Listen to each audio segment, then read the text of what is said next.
ليه ارجع تاني مارشدير باك لسنين وحشه وذكريات وحشه ومعامله وحشه؟ ليه؟ بعد ما اتعذبتي واتضايقتي وان كان في بني ادم سبب مضايقتك او جرحك او انه جه على كرامتك او انه كان بيعمل حاجات بتغيظك او بتتعبك في الدنيا، وعرفتي تتخطيه وعرفتي تسيبيه وعرفتي تعديه وتاخدي بعضك وتمشي وتتكلي على الله، دلوقتي هو راجع علشان عايز فرصة تانية، وانتي بتسأليني أنا أديه فرصة تانية ولا لأ؟ فأنا بقول إنه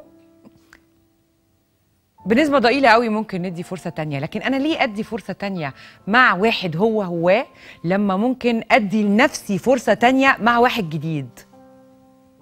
ليه أكرر العذاب تاني؟ أو ليه آخد الريسك؟ أو ليه آخد فكرة إن أنا ممكن أتهان تاني أو كرامتي حد يجرحها تاني أو قلبي حد يوجعه تاني أو خاطري حد يكسره تاني لما ممكن أجرب ده مع حد تاني وينجح؟ ليه؟ ليه تدي هو نفس الشخص فرصة لما ممكن تدي نفسك فرصة مع حد تاني؟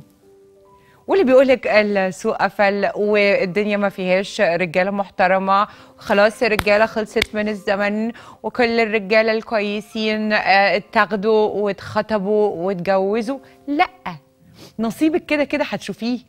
وفي رجاله سناجل كتير لطاف وكتير محترمين ولذاذ وكويسين، العقل بس هو اللي لازم يختار ويوازن مع القلب. فاعرف بلاش الاقي، عشان انا ما بحبش الاقي دي، ما بحبش اساسا ست تدور على راجل، لكن اعرف اقابل راجل واعرف اختار راجل كويس.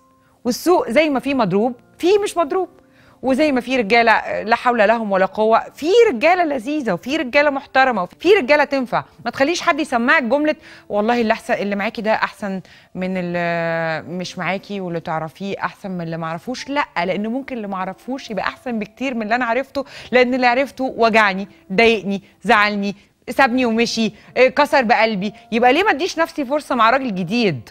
طالما انه انا عايزه اتخطب وعايزه اتجوز وعايزه اعمل حاجه برضي بيها ربنا سبحانه وتعالى، يبقى واي نوت؟ ليه ارجع تاني مارشدير باك لسنين وحشه وذكريات وحشه ومعامله وحشه؟ ليه؟ لما ممكن يبقى فيه ذكريات حلوه. وبعدين يعني اسمها ايه، حلاوه البدايات برضو يا جماعه لذيذه، مش هترجعيها تاني حلاوه البدايات دي، ها؟ فحاولي جديد وحلاوه البدايات ونشوف بقى بعد كده.